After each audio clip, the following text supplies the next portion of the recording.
여러분 안녕하십니까. 군산시 선거방송 토론위원회가 주관하는 제22대 국회의원 선거 군산시 김제시 부안군 갑선거구 후보자 토론회 진행을 맡은 김아연입니다.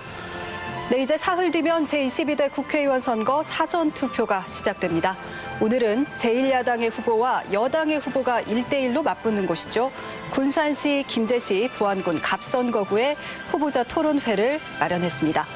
이 시간을 통해서 유권자들께서 각 후보자가 가진 생각은 무엇인지 또 어떤 공약과 정책을 내놓고 있는지 비교해 보실 수 있기를 바랍니다. 네, 오늘 토론회는 공직선거법 제82조 2에 의해서 열리게 됐습니다. 좌석 배치와 질문 답변의 모든 순서는 군산시 선거방송토론위원회가 사전에 추첨으로 결정했음을 알려드립니다. 네, 토론 방식은 후보들의 기조 발언으로 시작해서 공약 발표 후에 총 4번의 공통질문과 2번의 주도권 토론 그리고 마무리 발언까지 진행하겠습니다. 이 방송은 전주 MBC 유튜브 채널로도 생중계되고 있습니다. 네, 그럼 먼저 후보자들의 기조 발언부터 들어보겠습니다. 시간은 1분씩인데요. 먼저 기호 1번 더불어민주당 신영대 후보입니다. 네, 안녕하세요. 사랑하는 군산 시민 여러분. 지난 민주당 경선 과정에서 저를 선택해 주셔서 진심으로 감사드립니다. 이제는 군산 시민들과 함께 힘을 모아서 윤석열 검찰 독재를 심판하고 군산을 더 크게 만드는 데 집중하고자 합니다. 여러분 혹시 이채 양명주라고 들어보셨습니까? 술 이름이 아닙니다. 이태원 참사, 해병대 차상명 사망, 그리고 양평 고속도로 비리 의혹, 그리고 대통령 부인 김건희 여사의 명품백 수수, 그리고 주가 조작까지 윤석열 정부 현재 온갖 부패와 무능에 휩싸여 있습니다. 이번 총선에서 우리 민주당이 그리고 군산 시민이 윤석열 정부를 심판하는데 모든 노력을 다하고자 합니다. 더불어서 군산시를 더 크게 만드는데 군산시의 삶의 질을 높이는 데도 더 많이 노력하겠다는 약속을 드립니다. 감사합니다. 네, 다음은 기호 2번 국민의힘 오지성 후보입니다. 사랑하고 존경하는 군산 시민 여러분, 안녕하십니까? 저는 군산시 김제시 부안군 갑선거구에 출마한 기호 2번 오지성입니다. 잘하든 못하든 공천이 곧 당선이다 보니 시민을 두려워하지 않고 민주당은 나태하고 안일하고 온갖 추태와 비리를 저지르고 있습니다. 대한민국 전체가 코로나로 인해 우리의 어머니, 아버지가 가족들과 생이별을 하였습니다. 소상공인들은 줄폐업을 하였습니다. 이 엄중한 시기에 군산시 대표자인 국회의원은 룸사롱에서 접대부의 서비스를 받으며 190만 원 상당의 술을 마시고 노래를 불렀다는 기사를 보았습니다.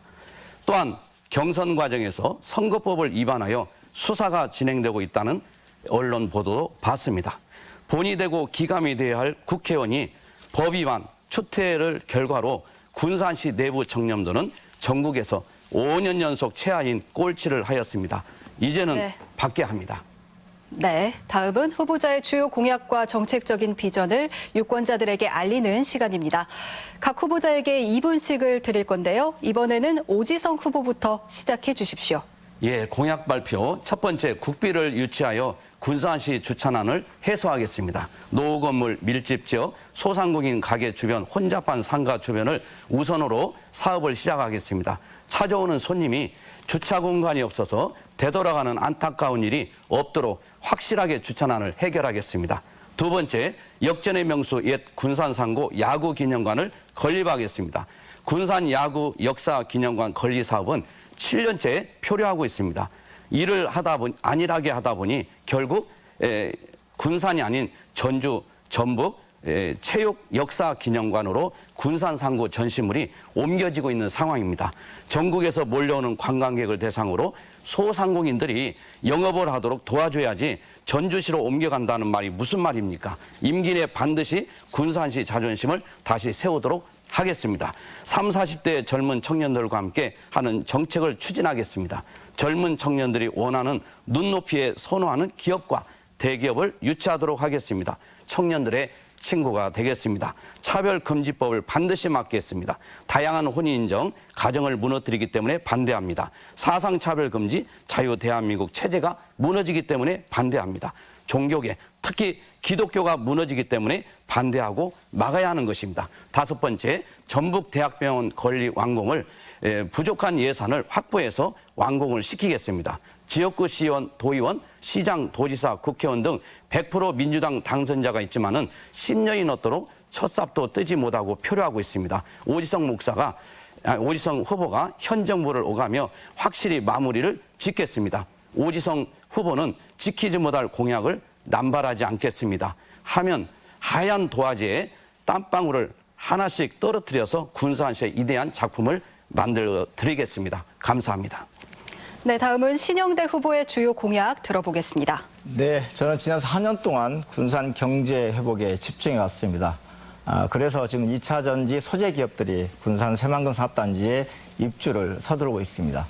이제는 이제 군산 경제뿐만 아니라 삶의 질을 높이는 내실화를 기하는 데 더 집중하고자 합니다. 그래서 이번 공약은 실제 군산 시민들의 삶의 질을 높이는데 그리고 자영업자들을 위하는 공약 중심으로 말씀드리려고 합니다. 첫 번째, 달빛 어린이병원을 유치하도록 하겠습니다. 지금 여러분 아시다시피 아이들은 말을 못하는데요. 아플 때면, 특히 밤에 아프거나 주말에 아플 때는 병원을 못 가서 너무 힘들어하십니다. 그래서 주말에도 그리고 밤 늦은 시간에도 진료가 가능한 달빛 어린이병원 유치를 반드시 군산에 유치하겠다는 약속을 드립니다. 둘째로 은파 호수공원, 저는 참 아깝습니다. 군산 시민들이 운동하는 좋은 공간이 한데 많은 관광객들이 찾아올 수 있는 그런 공간으로까지 확대시키면 더 좋지 않을까 싶어서요. 은파 호수공원을 정원화하는데 아름다운 사계절 꽃이 피는 이런 정원으로 만드는데 노력하고자 합니다. 세 번째는 전국체전을 유치하려고 합니다. 정치적 유치라는 것은 정치적 유치가 그 목표를 떠나서 군산시가 명품 체육도시임에도 불구하고 체육 인프라가 다른 시군에서 많이 낙후되어 있습니다. 그래서 정치적 유치를 우리가 추진하게 된다면 정치적 유치를 위해서라도 낙후된 체육시설 인프라를 현대화하는 데 도움이 될 거라고 생각합니다. 그 네 번째로 지금 코로나 이후에 대출을 받으셨던 소상공인들이 대출이 만기되고 연장되면서 이율이 너무 많이 올랐습니다. 그래서 소상공 특례 보증을 확대하겠다는 약속도 함께 드립니다. 다섯 번째로 지금 30대, 40대, 50대가 아이를 키우고 부모를 봉양하고 교육시키는데 많이 어려움이 있습니다. 그래서 허리수당을 신설해서 우리 30대, 40대, 50대 끼인 세대에게 재정적 도움을 드릴 수 있도록 하고자 합니다. 이런 약속들을 반드시 지킬 수 있도록 군산 시민들과 함께 지혜를 모아서 군산 시민 삶의 질을 높이도록 하겠습니다. 감사합니다. 네, 이렇게 후보들의 공약을 들어봤습니다. 이번에는 첫 번째 공통 질문을 두 후보께 드리겠습니다. 질문을 듣고 2분 동안 답변해 주시기 바랍니다.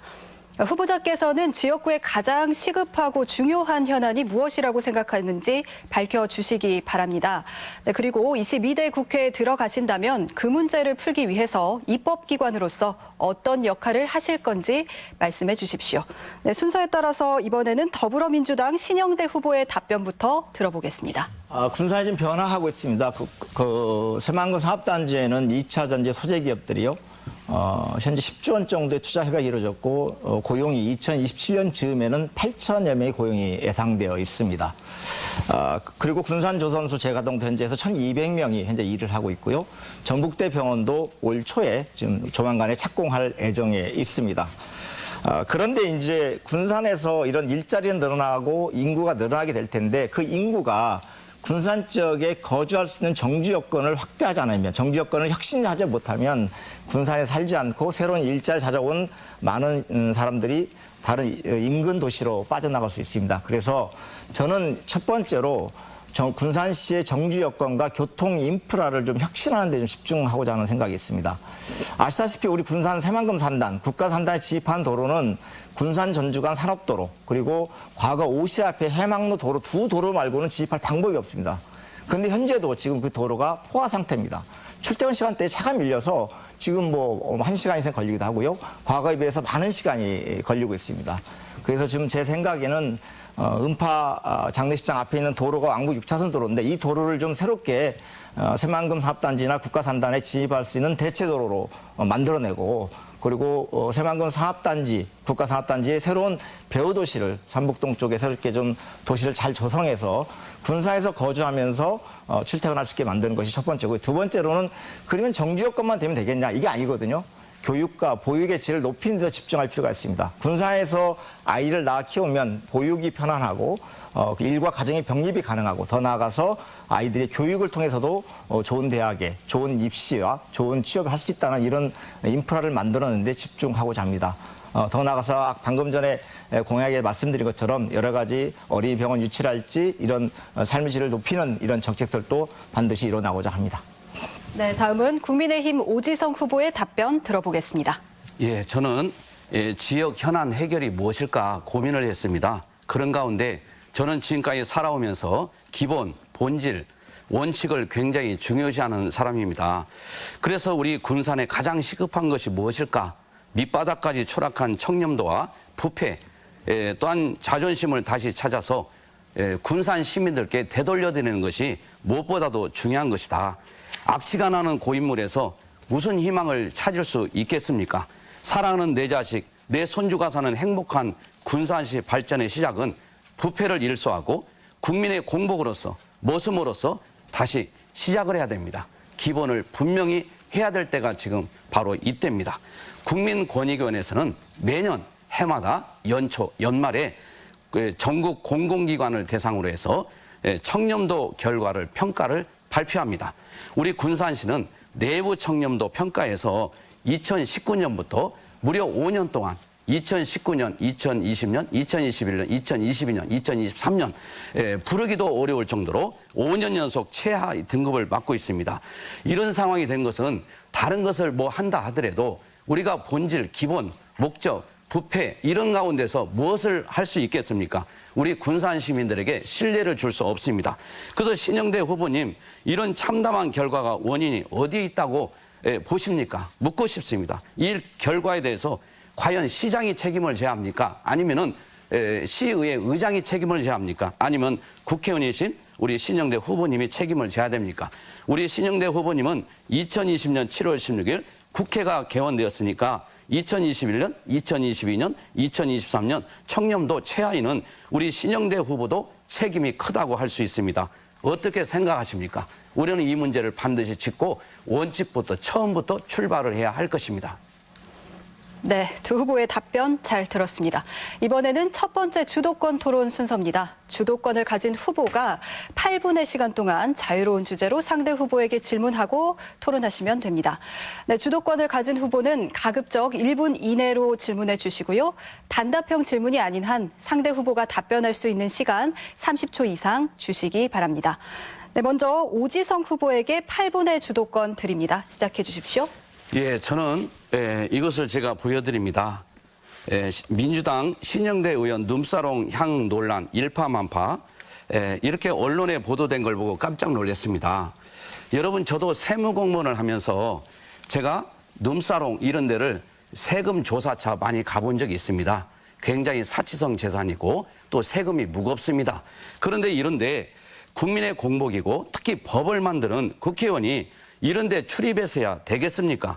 그래서 저는 이걸 보면서 이 한 가지만 봐도 정말 다른 것을 한다 하더라도 우리 군산 시민들이 과연 인정을 할까요? 그래서 더 늦기 전에 혹시 후보를 살퇴할 용의는 없으신지 정말 한번 묻고 싶고요. 우리 군산 시민은 더 이상 바보가 아니라는 것만 알아주시면 되겠습니다. 그래서 이것은 사실 우리 신영대 후보님도 이미 눈사롱에 한 것을 인정을 한 걸로 제가 알고 있습니다. 그래서 이 눈사롱에 가서 우리 190만 원의 술값과 밥값 30만 원을 해서 김영란법을 어겼다는 이 자체 당 조사의 감찰단의 발표도 제가 봤습니다. 이게 사실입니까? 아니면은 허위입니까? 묻고 싶습니다. 우리 오지성 후보님 제가 유튜브에서 이런 주장을 하신 걸 제가 봤어요. 근데 이거에 대해서 명백한 허위 사실과 명예훼손이 있음에도 불구하고 제가 고소나 고발치 않은 것들은 혹여 이제 유튜브에서 뭐 자연스럽게 말씀하시는 거라서 특히나 과거에 거의 구구 유튜브 성향을 보이셨기 때문에 그럴 수 있다 생각가 넘어갔던 건데 오늘 토론에서 이렇게 말씀하시면 오늘 이후로는 제가 고발 조치하겠습니다. 사실 첫 번째요. 이 룸사롱 제가 한 거 잘못됐습니다. 고등학교 선배가 강권해서 고등학교 동문 4명이 간 자리였습니다. 실제 저가 먼저 나왔습니다. 함에도 불구하고 아무리 고등학교 선배 사이라도 가면 안 되는 거라고 저는 생각합니다. 이 후회가 많습니다. 그런데 이게 왜 2022년 건이 왜 이 경성화재 나왔을까? 전 이게 문제가 있다 생각하고요. 경찰에 고소 고발 요청했고요. 제가 선거에 아무리 바쁘지만 고소인조사를 미리 받았습니다. 그리고 김영란법 얘기를 하시는데 김영란법 이번은 직무 관련성이 있어야 되는 거예요. 직무 관련성이 전혀 없습니다. 그럼 밝혀졌습니다. 그래서 이거 계속 주장하시면 허위사실 유포라는 말씀을 드리고요. 또 한 가지 허위사실이 있습니다. 당에서 김영란법 위반으로 결론을 냈다? 저 이 사건 때문에 이게 저를 좀 공천에서 낙마시키기 위해서 중앙당에 제소를 하고요. 공천관리에 제소를 하고 결국 그게 먹히지 않으니까 기자회견까지 했던 상황인데 중앙당에 제가 윤리감찰단에 조사를 받았습니다. 공관위에서 도덕성 검증 소에 조사받았습니다. 다 문제 없는 걸로 흘러났고요. 김영란법 대상 자체가 안 됩니다. 그런 문제 있으면 제가 공천 받았겠습니까?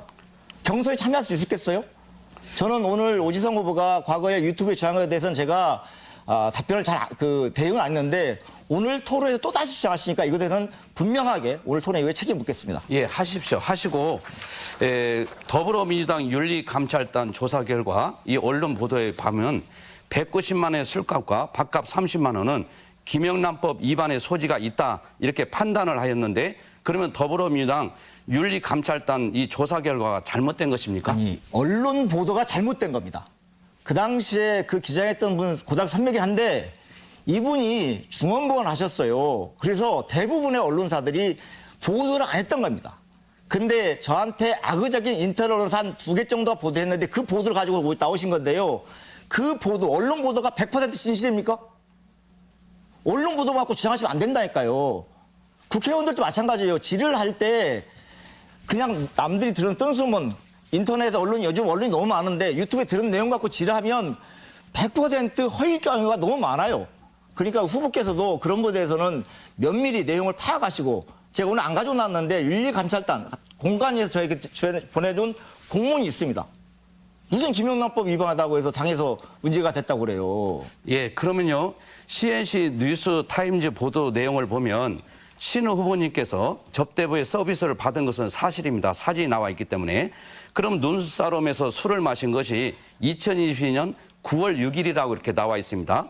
이 9월 6일을 제가 확인해 보니까 이날 신규 확진자가 99,737명, 사망자가 44명, 소상공인들은 줄폐업을 하고 이 엄중한 상황에서 그래도 국민의 대표인 국회의원이 신분으로 마스크도 착용하지 않는 상태에서 눈사롱에서 접대부와 함께 술을 마실 이런 정신이 있습니까? 그 후보님, 물론 네. 이것을 잘잘못을 따지기 전에 국회의원으로서는 도저히 저는 이해가 안 가고 또 일반 시민들도 이해할 수가 없는 것입니다. 국회의원은 법을 만드는 막중한 자리입니다. 눈사롱에서 술을 마시면 안 되는 것이죠. 군산 시민분들께 이제라도 사과하고 정말 잘못한 것을 하고 사퇴하는 것이 예의라고 합니다. 후보님 이렇게 사퇴를 이렇게 쉽게 말씀하시면 안 되고요. 공당의 법입니다.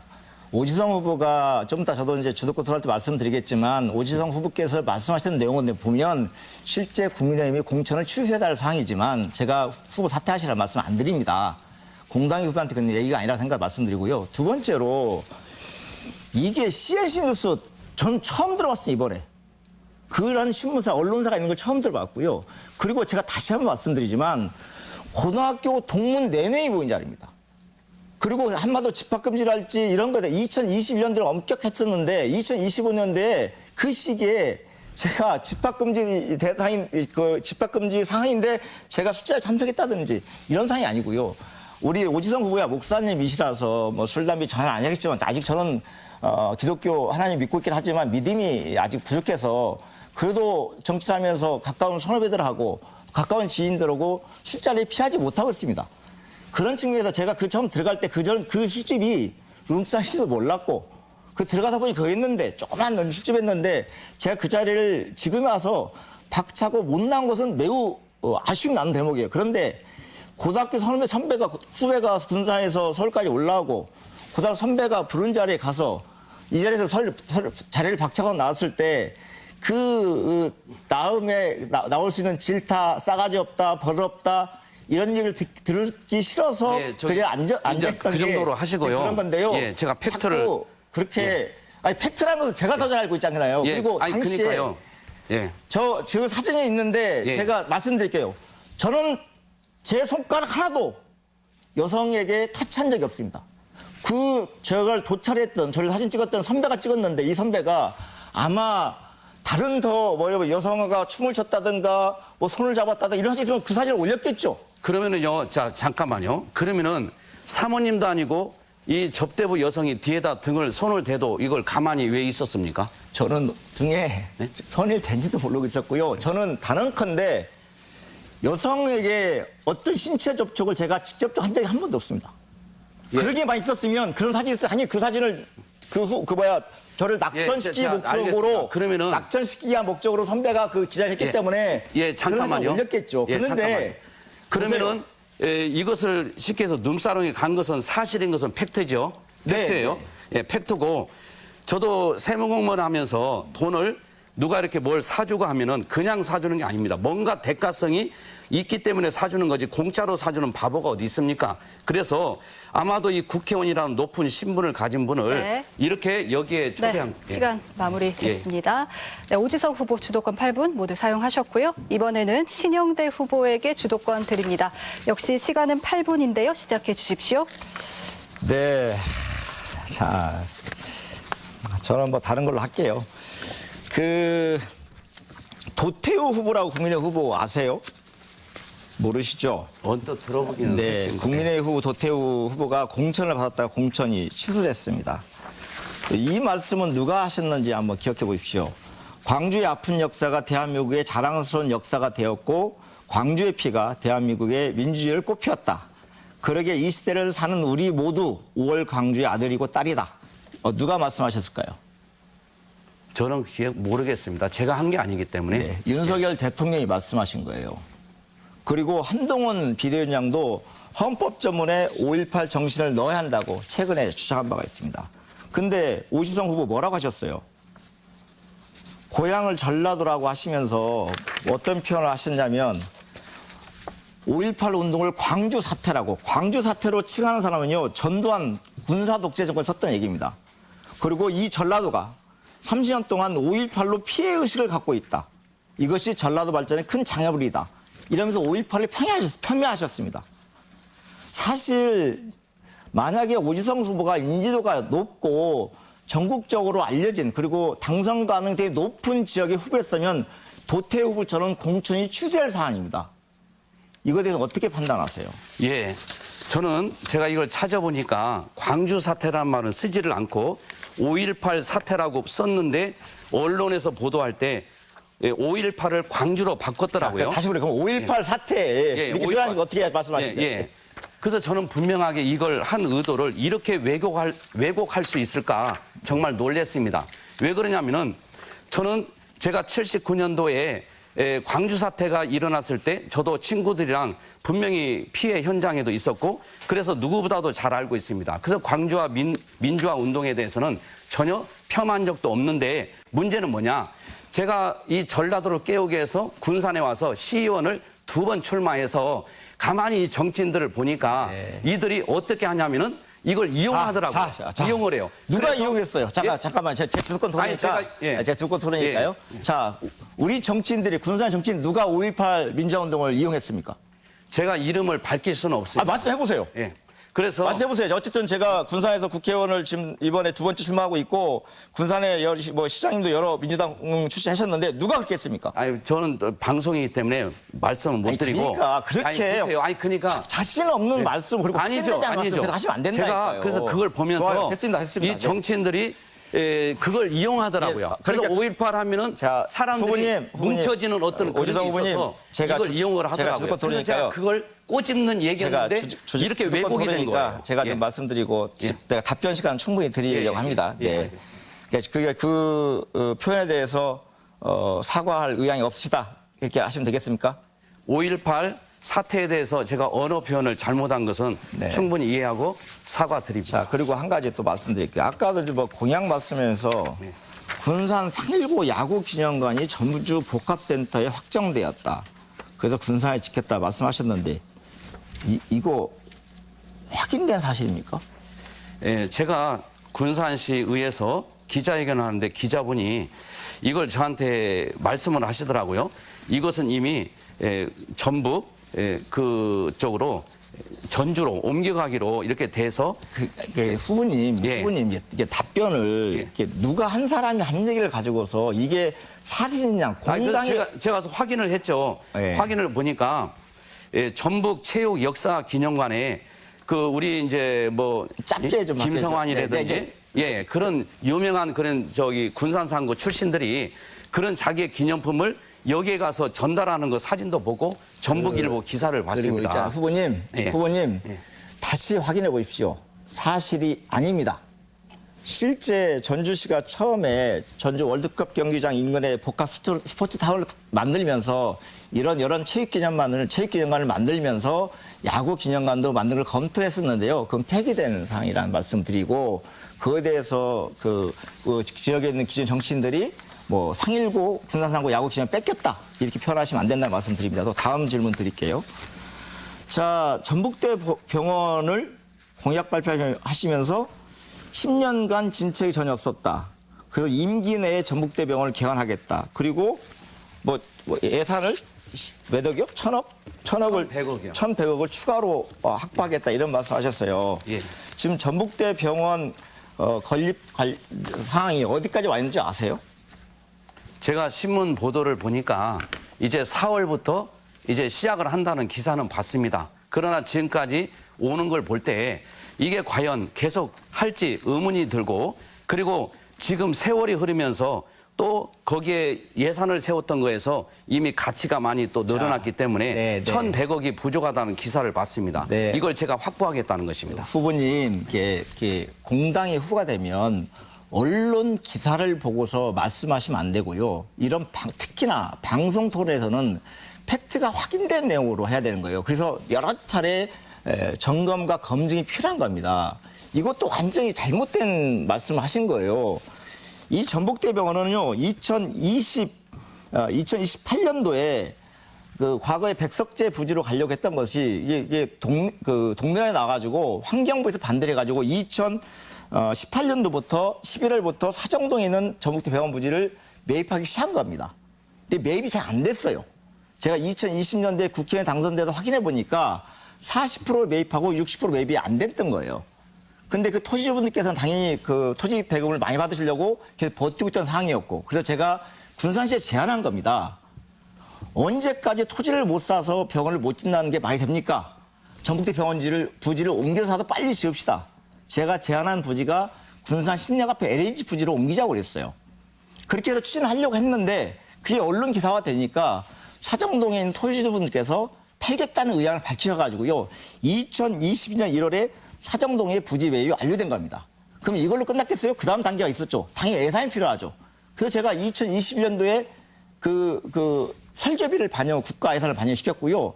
그렇게 하고 당연히 10년 전에 시작한 사업이니까 최초 사업비가 1,800억이었을 거예요. 1,800 갖고 못 짓죠, 당연히. 못 지니까 왜? 10년 동안 자재값도 오르고 임금이 오르는데 어떻게 짓겠어요? 그래서 당연히 예산을 증액시키려고 노력을 했죠. 최종적으로 추가 사업비 1,167억을 기재부를 통해서 증액을 시킨 겁니다. 네, 그러면 그렇게 해서 네.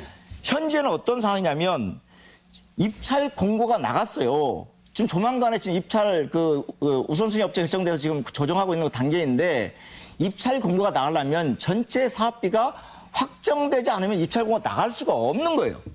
그래서 현재 예산이 증액시켜서 진행되고 있는 건데 그래서 지금 시작하면 원래 계획은 올해 좀 발주가 나가서 시공사가 선정되면 착공식이 나오고 2027년 하반기에 병원을 개원할 예정으로 이제 준비하고 있는 겁니다. 모든 절차 끝나서 지금 진행하고 있어요. 그런데 아무것도 한 것이 없고. 예, 아니 잠깐만요. 그러니까 그거 하겠다고 하는 건 저한테도. 잘못된. 그러면은 언론 기사들이 다 이게 허위 잘못된 걸로 판단하는데 전북일보든 우리 지역 신문들인데 네. 다 거짓입니까? 네, 그렇게 말씀하시면 네, 안 되죠. 이렇게 해서 두 후보의 주도권 토론 진행을 했습니다. 네, 계속해서 두 번째 공통 질문을 후보께 드리겠습니다. 경제와 교육, 의료 등 거의 전 분야에서 수도권과 지역의 격차가 날로 커지고 있습니다. 수도권 집중이 굳어지고 있는데도 정치권의 균형 발전 정책은 여전히 구호에 그치고 있다는 지적도 나오는데요. 이 문제 해결책 어디서 찾을 수 있다고 보시는지, 또 당선되신다면 이와 관련해 어떤 입법 활동을 할 계획인지 답변해 주시기 바랍니다. 네, 먼저 더불어민주당 신영대 후보의 답변부터 들어보겠습니다. 시간은 2분입니다. 네. 실제 지역 균형 발전 얘기가 나온 가장 큰 이유는 지방은 인구가 줄고 있고 산업도 만들지 못하고 있고 이런 것 때문에 균형 발전을 정부가 나서서라도 균형 발전 만들어보겠다 이런 취지로 시작된 건데요. 그런다면 다시 처음의 과제로 돌아갈 필요가 있다고 생각합니다. 군산 같은 경우들은 어쨌든 새로운 일자리를 만들기 위해서 많은 노력들을 해왔습니다. 군산 새만금 사업단지의 2차적 소재 기업, 전북대 병원이 완공돼도 직원이 한 1,000여 명 이상 정도가 근무할 예정이고요. 그 외에도 이제 국가 산단도 새로운 기업들이 투자를 현재 하고 있고 공장에서 증축하고 있습니다. 그래서 이런 걸 통해서 좋은 양재 일자리를 만들자. 그러면 그런 기업들이 오게 하는 방법은 뭐가 있겠냐? 그것은 아리백입니다. 실제 군산 새만금 산단에 입주하는 기업들의 대표를 만나보면 이런 말씀하세요. 당연히 군산시 새만금사업단지가 용지 땅값이 싸냐? 싸다고 보이지만 실제 싸지 않다는 거예요. 왜 그러냐면 이게 간척지다 보니까 이런 기초공사비가 생각보다 너무 많이 들어간다는 거고요. 거기에 세제 혜택을 해줬습니다. 법인세를 3년간 100% 추가 2년 동안 50% 면제해주고 있는데 이 법인세를 면제해주는 이런 혜택은 실제 우리 군산 새만금 사업단지만 있는 게 아니라 다른 지역도 많이 있어요. 그러면 군산은 가장 큰 장점이 재생에너지를 이용한 아리백이 가능한 도시라는 큰 장점이 있는 겁니다. 지금 윤석열 정부 들어서서 이런 재생에너지를 제약시하고 재생 인프라를 확대를 안 하고 있는데 결국은 지금 올해 탄소 국경세가 발효돼서 이산화탄소를 많이 배출하면 이제 수출을 못하는 시대가 되고 있기 때문에 이런 기업들이 많은 좋은 기업들이 군산에 유치하게 하려면 당연히 아리백을 확대할 필요가 있다라는 얘기를 하는 거고요. 두 번째로는 결국은 현재 군산 새만금 사업단지의 2차 제지 소재 기업 중심인데 완성된 배터리 공장도 함께 유치할 필요가 있다 이런 생각입니다. 네, 다음은 국민의힘 오지성 후보의 답변 들어보겠습니다. 예, 지역 균형 발전을 막고 있는 것이 무엇일까? 저는 항상 원칙과 목적 이런 것을 중요시 여기는 사람이다 보니까 이게 우리 지역 균형 발전을 막고 있는 것이 무엇일까? 저 장애물이 있다면 제거하고 그 다음을 논해야 답이 나오게 되어 있습니다. 인근 충청도는 여야를 번갈아 가면서 지역 주민들이 지역 발전을 위해서 정치인들을 이용합니다. 지혜로운 분들입니다. 헌법에 보장된 주권을 행사하여서 자기 지역의 발전을 시킵니다. 그러나 우리 군산시 정치인들은 일을 안 해도 걱정이 없습니다. 왜? 공천만 받으면 당선이기 때문에 일할 이유도 없죠. 공천이 곧 본선이다 보니 같은 당원끼리 싸우고 낯뜨거운 일들을 시민들 앞에서 버젓이 하고 있습니다. 만약에 시민들을 두려워하고 인근 충청도처럼 일 안 하고 싸우면 다음에 갈아치운다면 우리 군산시는 벌써 발전을 엄청나게 했을 것입니다. 그리고 또한 정치인들도 감히 이런 생각을 하지 못했을 것입니다. 전북특별자치도 전남 광주광역시는 지역구 지방의원이 시의원, 도의원, 구의원, 군수, 시장, 구청장, 도지사, 광역시장 등이 총 602명 있습니다. 이 602명 중에 자유민주주의 나라에서 특히 집권여당이 그 흔한 지역구 시의원 하나도 없는 적은 이 호남밖에 없습니다. 다시 말해서 602대 빵입니다. 이런 수치는 아무리 우리가 생각해도 너무하다. 그래서 이렇게 한쪽으로 편향된 사고에서 뭘 해도 누가 관리 감독할 수도 없고 얘기할 수도 없고 그렇기 때문에 이 군산은 낙후될 수밖에 없고 그리고 많은 사람들이 이 군산에서 뭔가 변화가 일어나더라도 같은 당이다 보니까 변화가 안 되어지고 서로 이렇게 그런 일들이 많이 있습니다. 그래서 균형 발전을 하기 위해서는 이제 변해야 됩니다. 이번에 제가 당선되라는 것이 바로 지역 발전의 물꼬를 트기 위함인 것입니다. 네, 균형 발전 방안에 대한 두 후보의 답변 들어봤습니다. 이번에는 두 번째 후보자 주도권 토론을 진행하겠습니다. 앞서 안내해드린 대로 주도권을 가진 후보가 자유롭게 상대 후보에게 질문과 보충 질문을 하면서 토론을 하시는 겁니다. 다만 질문 시간은 가급적 1분 이내로 해주시고요. 답변 시간 30초 이상 보장해 주시기 바랍니다. 네, 그럼 선거방송 토론위원회가 사전에 정한 순서에 따라서 오지성 후보부터 시작하겠습니다. 8분의 시간 드립니다. 시작해 주십시오. 자, 여기 보십시오. 여기 보면은 경찰 공직선거법 위반 혐의 신영대 예비후보 수사 본격화 이것도 거짓인지 제가 참 의문이 듭니다. 그래서 여기 보면 신영대 후보는 김의겸 그 당 후보와 같이 공선 경선하면서 과정에서 삼성생명이라고 아예 딱 찍혀 있습니다. 시간도 찍혀 있고 날짜도 찍혀 있고 그래서 이 내용에 지금 삼성생명 사무실 방문했네요. 이렇게 메시지까지 적혀 있는데 우리가 보면 공직선거법을 보면은 마이크를 사용해서 이걸 지지나 또 여러 가지 이야기할 수 없도록 되어 있습니다. 그러나 신영대 후보는 이렇게 버젓이 국회의원으로서 법을 앞장서서 지켜야 될 뿐입니다. 왜냐하면 법을 만드는 사람이 법을 안 지키고 국민들에게 무슨 법을 지키라고 하겠습니까? 그래서 군산발전시민연대에서 고발장까지 이렇게 제출을 했습니다. 그래서 우리는 이런 걸 보면서 앞으로 이게 수사에 들어가겠지만은 이제 어떻게 처리가 될지 모르지만은 만약에 예를 들어서 보궐선거나 하게 되면 수억의 많은 혈세가 들어가게 되는데 이런 걸 볼 때 정말 우리 신영대 이 후보께서는 이런 걸 보면서 이렇게 법을 밥 먹듯이 져도 됩니까? 정말 이거에 대해서 한번 제가 묻고 싶고요. 그리고 답변을 할 예, 간단히 좀 해주세요. 자, 또 해야 됩니다. 우리가 이번에 이제 총선 과정을 보면서 언론 보도에 많이 나왔던 내용들이 마이크를 사용하냐 안 하냐 이런 거였어요. 저도 그 순간적으로 그걸 모르고 마이크를 썼던 건데요. 그다음부터 마이크를 안 썼는데 이렇게 말씀드릴게요. 대한민국의 선거법을 오지성 후보는 예비후보로 등록을 해놓으셨고 예비후보로 활동을 안 하셨기 때문에 그 내용은 모르시지만 후보자들이 선거법을 100% 숙지를 다 못하고 다닙니다. 한 번에 세 번 그랬습니다. 세 번. 세 군데. 그건 아니고요. 그건 아니고 그건 아니라는 말씀 정확히 드리고요. 세 번에 그렇게 표현하시면 안 돼요. 그런 적이 아니고 실제 아마 제가 볼 때는 변호사님들도 이런 선거법에 관련된 업무를 하시는 변호사 빼놓고는 잘 모르실 거예요.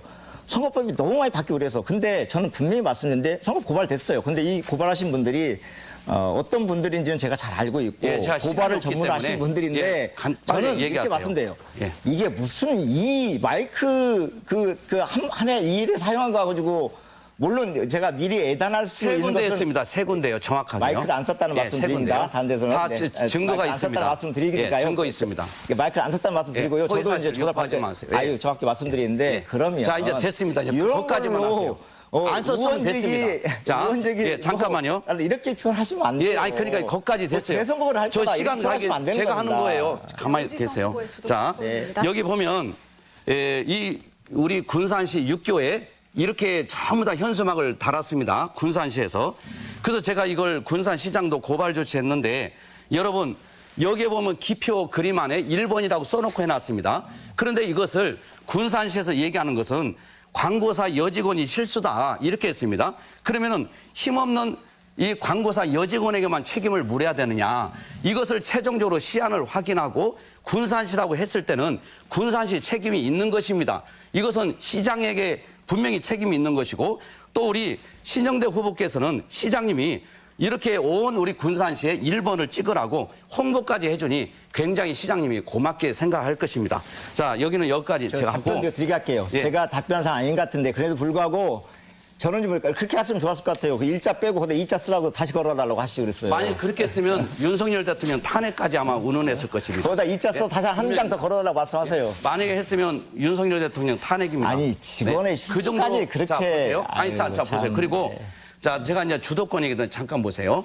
우리 그 신영대 후보께서는 보니까 2020년 9월 15일 날 대표 발의를 했는데 뭘 했느냐? 감염병의 예방비 관리에 관한 법률 일부 개정 법률안을 했는데 이 내용을 제가 보고 충격을 받았습니다. 왜냐하면 보는 입장에서 목사님들이 보면은 교회 폐쇄법, 스님들 입장에서 보면 사찰 폐쇄법, 신부님 입장에서 보면 성당 폐쇄법이라고 불리는 이 감염병 예방법 이 관리에 관한 법률 일부 개정안을 보면은 이 내용이 기존 예방법에는 근거는 분명히 교회를 폐쇄하는 이런 게 있었지만은 명확하게 확진자가 발생할 경우에만 폐쇄가 가능하다 이렇게 돼 있습니다. 그런데 신영대 후보께서는 대표 발의한 이 내용을 보면은 교회 명칭이 없지만은 시설이라고 했는데 시설을 우리가 분명히지만 교회들이 많이 폐쇄가 됐었습니다. 그래서 시설은 그 교회도 들어가기 때문에 말씀을 드리는 것입니다. 그러면은 여러분 생각해 보십시오. 교회 명칭이 없기 때문에 교회와 상관이 없다? 이런 말은 말도 되지 않고 교회라는 말이 없어도 교회를 시설로 보고 실제로 폐쇄를 시켰습니다. 그래서 확진자가 없어도 시설인 교회가 예배 현장을 드렸을 때 운영 중단 명령을 받은 자가 그 운영 기간 중에 운영을 계속한 경우에는 출입자 명부 작성을 잘못했다든지 마스크 착용을 했다든지 또 목사가 설교자가 마스크를 쓰지 않았고 했을 경우에는 방역지침 위반으로 교회를 폐쇄하고 교회 간판을 내리고 십자가를 내리는 법안을 참여하는 것이 아니라 대표 발의했습니다. 어떻게 아까 기독교인이라고 하면서 지금 군산시 목사님들이 난리 났습니다. 지금. 제가 후보님 제가 답변할 기회를 주셔야 되죠. 예, 간단하게. 제가 답변을 드려야 되잖아요. 아까 말씀하신 대로 그렇게 주장하시면 저도 기독교인이고요. 저도 교회를 저희 집안 4대가 다닙니다. 저희 어머니부터 저희 3남매 그리고 조카 그리고 손주도 여기에 대해서 다니는데 얘기해 주세요. 자 여기에 그거는요. 예, 예. 저는 내가 말씀드릴게요. 저건 저하고 아무 관계 없는 내용을 지금 읊으신 왜요? 거고 아니, 제가 말씀 드려볼게요. 예. 좀 팩트를 확인해 드릴게요. 제가 그 감염병의 예방 및 관리에 관한 법률 개정안을 냈습니다. 이 국회 사이트에서 네, 뽑아왔는데 그래요. 거짓입니까? 그 내용이 어떤 내용인지 보시면 예. 원래 이렇게 돼 있어요. 감염병 예방법에 어떤 내용이 있냐면 흥행, 집회, 제례 또는 그 밖에 여러 사람의 집합을 제한하거나 금지하는 등의 조치를 위반한 자에 대해서는 처벌을 300만 하게 돼 있거든요. 이것을 일반 노동자들 집회를 할지 또는 뭐 종교단체도 야외 집회를 그 당시에 많이 하면서 특히 정광훈 태극기 목사들이 그런 집회를 하고 그랬잖아요. 정부 하지 말라는데 불구하고 그걸 통해서 엄청나게 코로나 확산될 거 아닙니까? 그래서 이 벌칙 300만 원 벌칙이 작아서 이런 건가 싶어서 벌칙을 강화하는 이런 법안을 냈는데 이게 교회 폐쇄법입니까? 그러니까 그 교회를 시설로 보고 교회가 폐쇄를 많이 당했잖아요. 오지성 후보님, 감염병을 오지성 예방해서 후보님. 위반했을 때 그렇게 당했습니다. 아니 오지성 실제로요. 후보님 예. 그러면요 이걸 교회 폐쇄 주장하면 원래부터 아니 그럼 제가 앞에서 그랬잖아요. 보는 입장에서 목사님들이 보면 아니, 교회 폐쇄법으로 오지성 보인다 후보님, 이거죠. 그 자꾸 저 진짜 내가 조치합니다. 근데 하세요. 네, 말씀드릴게요. 저는 여기 그 있습니다. 내용, 예. 그 법안 다시 읽어보세요. 그쪽 한번. 예, 다 봤습니다. 아니 법안 읽어보세요. 그 내용 다 지금 봤습니다. 그 찌라시 갖고 내용하고 같은 내용 찌라시 읽어보세요. 국회 사이트에서 뽑았는데 무슨 찌라시입니까 아니, 이게? 제가 예? 법률안 내용하고 지금 아까 방금 제가 이 법조항 다 예, 찾아봤습니다. 그 법률안 내용하고 그 지금 제일 문제되는 게 내용하고 49조입니다. 49조. 그 내용하고 49조는 일창이니 다 나와 있어요. 보시라니까요. 있습니다. 뭔 내용입니까? 예? 여기에 제가 말씀을 읽어드렸잖아요. 지금 시간이 다 가고 있는데 후보님 여기에 대해서 분명히 후보님, 제가 법률을 지금 목사님들이 다 분노하고 있습니다. 거짓말 군산시는 하죠. 목사님 예수 믿는 거짓말하시면 안 사람이. 된다니까 자꾸. 거짓말을 무슨 거짓말을 합니까? 교회를 시설로 보고 폐쇄한 거 아닙니까? 아니 무슨 교회를 폐쇄를 해요? 예배를 드리지 말라는데 드리는 경우에 폐쇄시켰습니다. 제 주변에 친구 목사들도 폐쇄당했는데요. 목사님, 이게 거짓말입니까? 후보님, 목사님이 그렇게 허위사실 말씀하시 거짓말하시면 안 돼요. 네, 오지성 후보. 그 당시에 네, 그 당시에 후보님. 네, 대한민국이 오지성 후보의 모두 주도권 코로나에 8분 모두 사용하셨습니다. 신영대 후보님. 네, 주도권 8분 모두 사용하셔서요. 보충 답변은 본인의 주도권 토론 시간에서 하셔도 되겠습니다. 네, 이번에는 신영대 후보가 주도권을 갖고 토론하시겠습니다. 시간은 역시 8분이고요. 시작해 주시고요. 시작해 주시죠. 제가 요 내용도 제가 오지성 후보님 유튜브에서 봤는데 그 아까 보여주신 그 찌라시 한 장짜리 내용을 보니까 그게 어떤 뭐 대전 쪽에 어떤 목사님이 어떤 분 정리가지고 올린 내용이더라고요. 그래서 교회 폐쇄법을 신영대가 발의했다고 제가 다시 한번 확인해 드립니다. 제가 발의한 법안은 감염병의 예방 및 관리에 대한 법률이었고요. 기존의 법률안에 벌칙 규정이 이 법에 위반했을 경우는 벌금 300만 원이었던 것을 그 법안을 좀 강화하는 법안이었습니다. 이것을 교회 폐쇄법으로 몰고 가시면 그렇게 주장하시면 이건 명백한 허위사실이다 아니죠. 말씀드리면서 잠깐만요. 제가 지금 말씀드리잖아요. 예, 그래요. 네. 그렇게 명백한 허위사실 말씀드리고요. 그리고 이런 경우들은 실제 허위사실 유포에 대해서는 낙선을 목적으로 허위사실 유포에 대해서는 벌칙이 강하다는 것만 인정해 주시고 그러면 저한테 두 번째로 기회를 주세요. 저는 아까 답변 못 드린 거 아니, 이 부분에 대해서 제가 해야죠. 아니, 후보님, 왜냐하면 허위사실 무슨 허위사실입니까? 후보님, 예? 후보님, 아니 그건 나중에 제가 보시자니까요. 그랬잖아요. 보는 입장에서 보는 목사님들이 입장이 볼 때는 아니에요. 교회 폐쇄법으로 볼 수가 있다는 거죠. 이게 교회 폐쇄법이 아니고 감염병의 예방 및 관리에 관한 법 일부 개정 네, 법률을 알겠습니다. 했잖아요. 아마 이 시청자분들께서 말씀을 잘해야죠. 시청자 시민들이 판단하실 거고 이거에 대해서는 저는 조치를 하겠다는 말씀을 잘 예, 드리고요. 하십시오. 저는 분명히 그리고 이게 무슨 군산을 여러 차례 말씀하시면서 청렴도 얘기도 하셨어요. 그리고 이 청렴도가 떨어진 가장 큰 이유들이 군산이 전라북도가 호남이 민주당 1색이다 말씀하셨어요. 저는 윤석열 대통령이라는 사람을 보면서 과연 군산 시민들이 그 깨어있는 호남 우리 주민들이 국민의힘을 찍어줄 수 있을까요? 저는 아니라고 생각해요. 두 번째로 실제 보수당의 후보가 열심히 하고 진정성 갖고 노력하신 분한테는 당선된 전례가 있습니다. 이번에도 출마하시는 정원천의 전주 정원천 후보님 같은 경우들도 실제 지역구에서 당선된 전례가 있죠. 그래서 이번에도 정원천 후보는 뭐라고 말씀하셨냐면 얼마 전에 지금 함거에 담에서 유세를 하고 계시던데 지금이라도 윤석열 대통령께서 국정 운영의 난맥상에 대해 사과를 해야 된다. 내각 총사태도 고려해야 된다. 쇄신의 의의를 보여야 한다. 이런 말씀하셨어요. 민심의 차가움을 무겁게 받아들여야 되고 고집센 검사 이미지는 이제 버려야 된다. 이런 말씀까지 하셨어요. 저는 제가 겪어본 정원천 후보님은 그래도 이 말씀이 당선의 목적도 있겠지만 일정도 진정성 있다고 생각이 듭니다. 오주성 후보님, 군산 시민들이 국민의힘 안 찍어준다, 보수정당 후보 안 찍어준다 이렇게만 말씀하시지 마세요. 오주성 후보가 정말 진실하게 시민들한테 군산시의 발전에 대해서 군산시의 미래에 대해서 절절하게 선공도 하셨습니까? 불과 2020년도에 아까 시의원 두 번 출마해서 말씀하셨는데 2020년도에 수성동을 시의원 출마하셨어요. 2013년도에는 삼북동, 미성동, 호롱동으로 보궐선거 출마하셨어요. 저는 지역에서 저도 정치를 오래 본 사람인데 지방의원, 특히 기초의원 같은 경우는요. 실제 무수된 분도 참 많아요. 열심히 노력하고 주민들을 4년 동안 열심히 모시고 봉사활동하면 시민들이 인정해 줍니다. 그런데 이번 선거하시면서 저는 오주성 국민의힘에서 후보가 내는지 안 내는지 저는 모를 정도였다니까요. 그러다가 막판에 예비 등록하셨더라고. 예비 후보 등록했는데 전혀 뵐 수가 없어요. 그러고 나서 군산 시민들이 안 뽑아준다?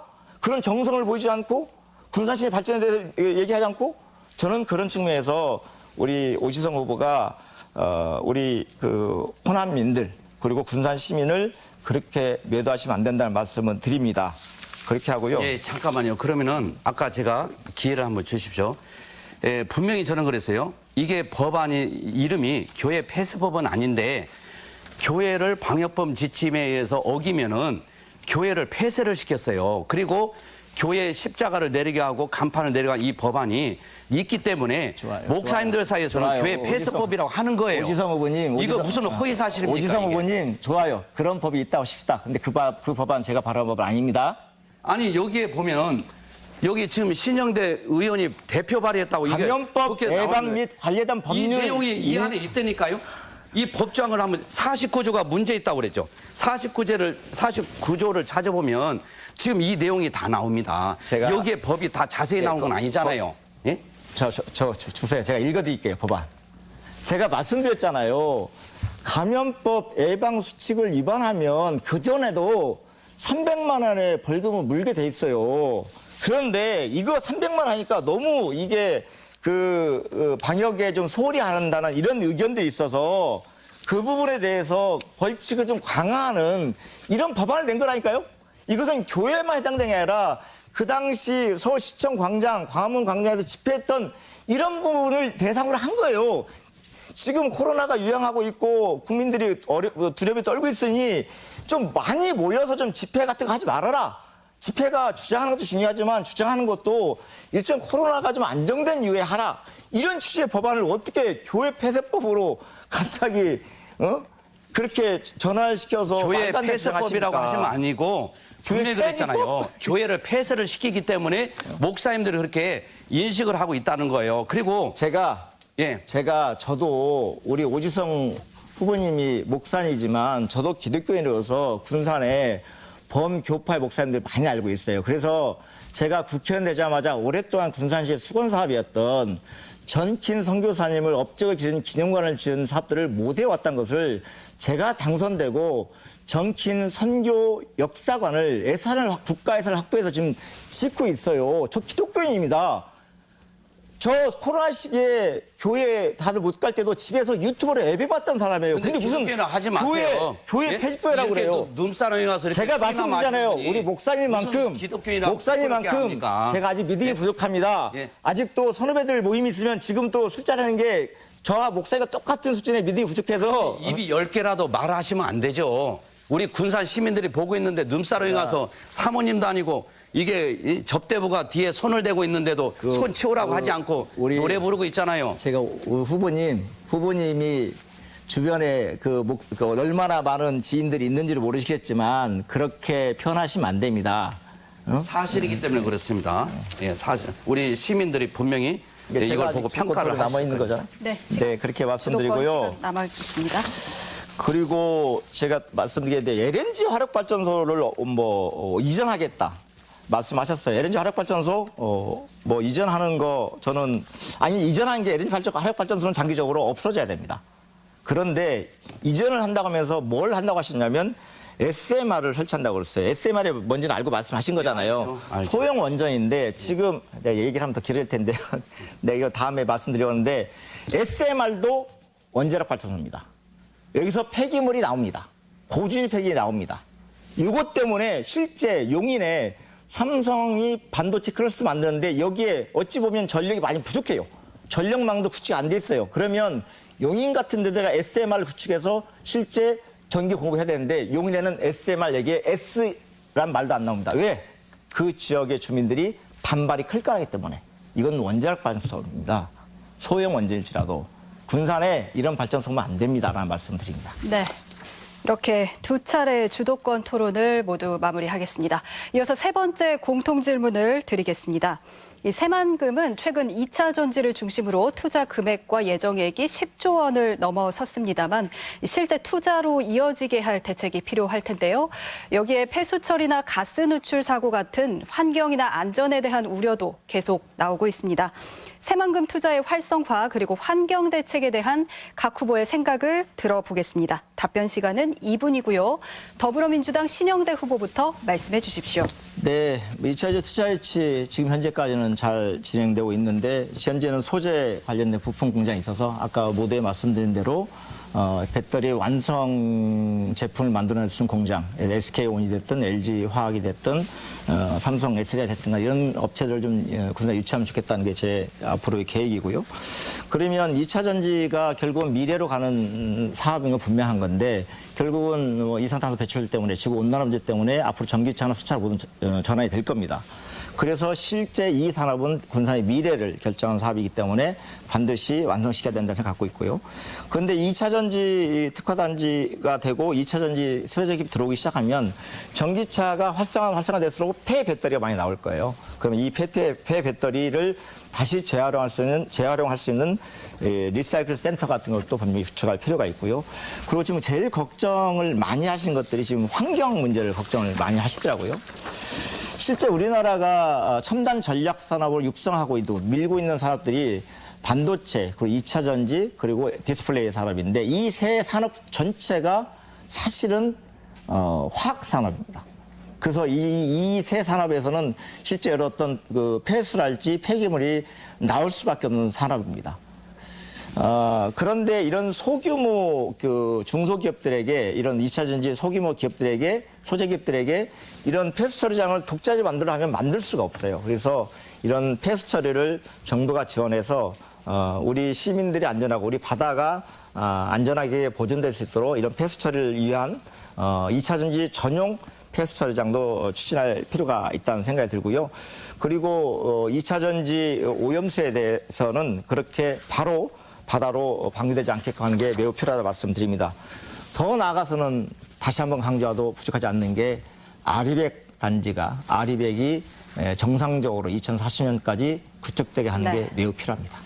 네, 이어서 국민의힘 오지성 후보의 답변 들어보겠습니다. 예, 2차 전지 성공 여부는 SMR 소형 모듈 원전밖에 없다고 저는 확신하고 있습니다. 그래서 우리 군산시에 교수님, 저명 인사들로 모임이 있습니다. 거기서도 우리가 충분히 검증도 했습니다. 그래서 SMR 소형 모듈 원전이 앞으로 군산시 장래의 먹거리로 해결이 될 것입니다. 여러분 2차 전지는 전기 먹는 하마입니다. 값비싼 전기요금 때문에 경쟁력이 없습니다. 그래서 대안 없이 이대로 가면 2차 전지는 허황된 꿈이 될 것입니다. 유치하였다고 축배를 들어서는 안 되는 것입니다. 1kW시 전력 생산할 때 원자력은 불과 500원입니다. 그러나 태양광은 3,422원, 6.8배입니다. 풍력은 4,059원, 8.1배입니다. 그래서 한전은 계속해서 적자가 늘어나고 2030년까지는 47조 원이 이렇게 적자를 예상하고 있습니다. 이 모든 것을 국민의 혈세로 메꾸고 있습니다. 그래서 우리가 이 2차 전지는 역시 싼 전기료를 가지고 공급해야만이 성공을 거둘 수가 있는 것입니다. 우리 군산시 장내 먹거리도 해결할 수 있는 유일한 대안이 바로 SMR입니다. 중국은 지금 150개의 원전을 짓고 있습니다. 무엇을 의미합니까? 그리고 울산의 SMR 소형 모듈 원전이 소형 원자로 산업을 육성을 지금 탄력을 붓고 있다고 울산 경제신문을 봤습니다. 또 정부가 차세대 먹거리로 육성 중인 것이 바로 SMR입니다. 중국 정부도 야심차게 서해안 쪽으로 지금 건설 중에 있고 빌 게이트 설립 테라파워도 국가 미국 정부의 지원으로 지금 추진하고 있고 그리고 러시아나 이런 중국도 경쟁하면서 지금 계속 SMR의 개발에 박차를 가고 있고 실제로 지금 사용을 하고 있기도 합니다. 그래서 우리는 정말 이것을 보면서 우리가 SMR 정말 중요한 먹거리다. 이걸 제가 말씀을 드립니다. 네. 이어서 공통 질문을 하나 더 드리겠습니다. 군산항은 최근 물동량이 증가하기는 했습니다만 여전히 전국의 항만 물동량 가운데 차지하는 비중이 미미한 수준입니다. 과거 전국 3대 항만으로 꼽히기도 했던 군산항의 활성화를 위해서 어떤 정책이 필요하다고 보시는지요? 네, 이번에는 오지성 후보의 답변부터 듣겠습니다. 답변 시간 2분입니다. 예, 군산항 활성화 방안에서 사실 가장 중요한 것은 수심입니다. 금강위에서 토사가 계속 떠내려옴으로 인해서 토사가 쌓이고 있습니다. 이런 이유로 인해서 배가 마음대로 들어올 수가 없는 상황이 됩니다. 그래서 문제는 이 많은 흙을 퍼올려서 어디에다가 버려야 하는지 이게 지금 관건입니다. 그래서 한간에는 준설토가 토질이 나쁘기 때문에 항내에 5천억을 들여서 30년 동안 사용 가능한 준설토 투기장을 만들어야 한다. 이렇게 지금 하고 있습니다. 그러나 토질이 나쁘다는 과학적인 근거나 이런 데이터를 저는 보지를 못했습니다. 그래서 토질이 나쁘다는 것을 과학적으로 제시를 하고 나쁘면 무엇이 나쁜지를 분명히 얘기를 해야 할 것입니다. 준설토 투기장을 만드는 것도 무려 5천억 이상 비용이 드는 것이고 매번 이런 식으로 할 수가 없습니다. 이런 엄청난 공사를 먼 미래를 바라보고 하는 것이 무엇보다도 중요한 일입니다. 이 일은 전문가들의 조언을 듣고 평가하고 문제점이 무엇인지 향후 발생되어질 일들이 무엇인지 예측까지 다 해서 우리는 어떻게 보면 정치인들이다 보니까 전문가가 아닙니다. 이것은 전문가의 소리를 들어야 하는 것입니다. 단기적인 눈가림이 아니라 우리 후손들까지 염두에 둬야 할 사항입니다. 우리 군산시는 새만금 작은 섬들이 많습니다. 도를 잇고 닦는데 준설토 이것을 퍼올려서 사용한다면 천문학적인 혈세를 아낄 수도 있습니다. 전문가들의 지속적인 공청회, 세미나 등을 통해서 가장 좋은 것이 무엇인지 우리는 그분들의 도움을 청하고 그분의 또 이야기하는 것을 경청을 해서 우리가 잘 입법이나 모든 것을 잘 발의를 해야 할 것입니다. 이렇게 돼야만이 우리 군산항 이 문제가 해결이 되는 것이지 계속해서 흙을 퍼다가 다른 데다 옮겨놓고 5천억이라는 이런 준수토를 만들어서 한다는 것은 굉장히 낭비고 우리 군산에서 할 수 없는 것입니다. 네, 이어서 신영대 후보의 답변 들어보겠습니다. 그러니까 오지성 후보의 말씀 들으면서 참 편향된 정보를 통해서 말씀을 많이 하시구나 말씀드리고 싶은데요. 실제 이제 금강 금강 수심 우리 군산항의 수심이 낮기 때문에 매년 한 100억 정도 들여서 준설을 하고 있어요. 이 준설토를 금난도라는 곳에 오랫동안 이제 매립해서 지금은 좀 금난도가 포화 상태고 금난 더 이상 매립토를 준설토로 거기다 넣을 수가 없는 상황이에요. 그래서 그 이후에 어떤 걸 고민했냐면 준설토 자꾸 메꾸지만 말고 이왕 메꾸는 거 저쪽 새만금 내측에 준설하는데 지금 바다가 있는 데를 지금 매립할 텐데 매립토 쓰면 어떻겠냐 이런 의견이 있었어요. 정부에서 지적을 했고 그렇게 해봤습니다. 그렇게 해봤는데 몇 년 해봤는데 이걸 결국은 사용할 수 없다는 결론이 났어요. 그래서 2021년도에 기재부 돈 주기 엄청 싫어하죠. 그런데 이 기재부에서 2021년 하반기에 적용된 이후에 제2준설투기장을 실제 에타에 넣어서 2020년에 통과가 돼서 지금 제2준설투기장을 현대중공업 조선소가 앞쪽에다 조성하고 있다는 말씀드리고요. 어쨌든 수심 확보가 제일 중요하다는 말씀드리고, 그리고 안정적인 수심 확보를 위해서는 지금 매년 한 100억 정도, 평균 100억 정도의 예산 갖고는 부족하기 때문에 더 큰 예산, 한마디로 실제 수심을 더 깊게 확보할 수 있게끔, 더 큰 배가 들어올 수 있게끔 이런 준설 예산을 더 확보할 필요가 있다는 말씀드리고, 두 번째로는 그러면 그 이후에 관련된 물동작을 어떻게 확보할 것이냐 그러는데, 현재 군산에 지금 이런 우드펠릿 발전소가 있는데 거기에 들어가는 현재 우드펠릿도 광양에서 들어오고 있어요. 이런 것도 좀 군산에 들어오기도 하고, 또 최근에 설치한 특송 화물 통관장을 제가 설치를 하게 좀 만들었는데, 이 특성 통관장의 화물을 좀 확대하는 이런 노력도 함께 병행하면 군산항이 좀 확산되지 않을까 생각합니다. 네, 여기까지 두 후보의 답변 들어봤습니다. 이제 오늘 토론을 마무리할 시간이 됐습니다. 후보들의 마지막 발언을 들어보려고 하는데요. 후보당 1분 30초 드리겠습니다. 먼저 기호 2번 더불어민주당 신영대 후보입니다. 기호 1번입니다. 기호 1번. 네. 죄송합니다. 네, 사랑 군산 시민 여러분, 4년 전 제가 군산 국회의원에 도전하면서 이 자리에 있을 때만 해도 참 어려웠고요, 난감했었습니다. 그런데 그때 당시에 생각해보면 좀 그렇죠. 현대중공업이 가동 중단하고 GM이 폐쇄하고 이런 때 어려운 상황이 있는데, 그래도 불구하고 군산이 지금은 좀 새로운 활로를 찾고 있고 새로운 미래가 보인다는 말씀드립니다. 아시다시피 현대중공업 군산조선소 재가동해서 1,200명 정도 고용하고 있고요. 새만금 2차 전지 특화단지가 지정됐고요. 그리고 군산 전북대 병원도 올해 착공을 해서 2027년 하반기에 개원 예정으로 준비를 끝마쳤습니다. 서울까지 우리 고속철 타고서 언제쯤 90분이면 간다 이런 게 있었는데, 결국은 대하 웅천간만 빠져있었던 복선 구간을 예산을 증액시켜서 그것도 복선으로 바꿔놔서 2027년 초가 되면 군산 서울까지 90분이면 갈 수 있는 조건을 만들었습니다. 내항의 관광 활성화를 위해서 동백교 조명도 설치해서 조만간에 우리 시민들과 함께 관광 유치를 노력하리라 말씀드립니다. 이제는 이런 것들과 함께 더 나아가서 군산 시민의 삶의 질 높이는 데 더 많이 노력하겠다는 말씀드리고요. 그런데 무엇보다도 군산 발전을 위해서는 이런 윤석열 정권의 검찰 독주를 우리가 이번에 심판하지 않으면 대한민국의 미래도 없고 군산도 어렵습니다. 군산 시민들이 좀 힘을 모아서 윤석열 검찰 독재를 심판하는데 이번 선거에서 그 저력을 보여주시기를 부탁드립니다. 감사합니다. 네, 다음은 기호 2번 국민의힘 오지성 후보의 마무리 발언입니다.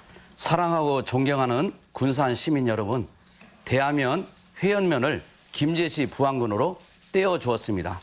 대하면 회연면은 이제 아픈 손가락이 되었습니다.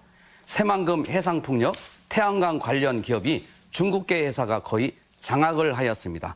새만금 1호 방조제는 부안군으로, 2호 방조제는 김제시로 이미 다 넘어갔습니다. 군산시 인구는 25만 대로 추락하였습니다. 군산시 내부 청렴도 5년 연속 전국 최하위입니다. 부끄럽습니다. 군산시의회 2023년도 지방의회 평가 부패 경험률 전국 75개 기초시의회 중 74등 꼴찌를 했습니다. 30대, 40대 젊은이들이 전북 특별자치도 14개 시군 중에서 가장 많이 타시도로 전출하고 있습니다. 국회의원은 소상공인들이 줄폐업을 해도 그 시간을 룸사롱에서 접대부 서비스를 받으며 190만 원 향응을 받아서 김영란법을 위반 소지가 있다고 민주당 감찰단에서 밝혔습니다. 이제는 바뀌어야 합니다. 사랑하는 내 자식, 내 손주들 불쌍하지 않습니까? 제가 성실하게 지금까지 살아온 모든 삶을 걸고 약속해 드립니다. 작은 거인 기호 2번 오지성, 정말 여러분을 위해서 헌신하고 노력할 자신이 있습니다. 저는 이 군산에 단순히 후보로 나온 것이 아니라 군산을 살리기 위해서 나왔습니다. 여러분 도와주십시오. 2번 부탁드리겠습니다. 감사합니다. 네, 두 후보의 마무리 발언까지 모두 들어봤습니다. 여러분, 오늘 토론 어떻게 보셨는지 모르겠습니다. 오고 가는 공방 속에서 유권자 여러분께서 판단과 선택의 근거를 찾으셨기를 바랍니다. 네, 오늘 토론은 중앙선거방송 토론위원회 홈페이지와 유튜브 채널, 그리고 전주 MBC 유튜브 채널을 통해서도 다시 보실 수 있습니다. 내일 오후 5시 55분에는 완주군, 진안군, 무주군 선거구의 후보자 토론회가 생중계됩니다. 네, 그럼 이것으로 군산시 선거방송 토론위원회가 주관한 제22대 국회의원 선거 군산시 김제시 부안군 갑선거구 후보자 토론회를 마치겠습니다. 함께해 주신 여러분 고맙습니다.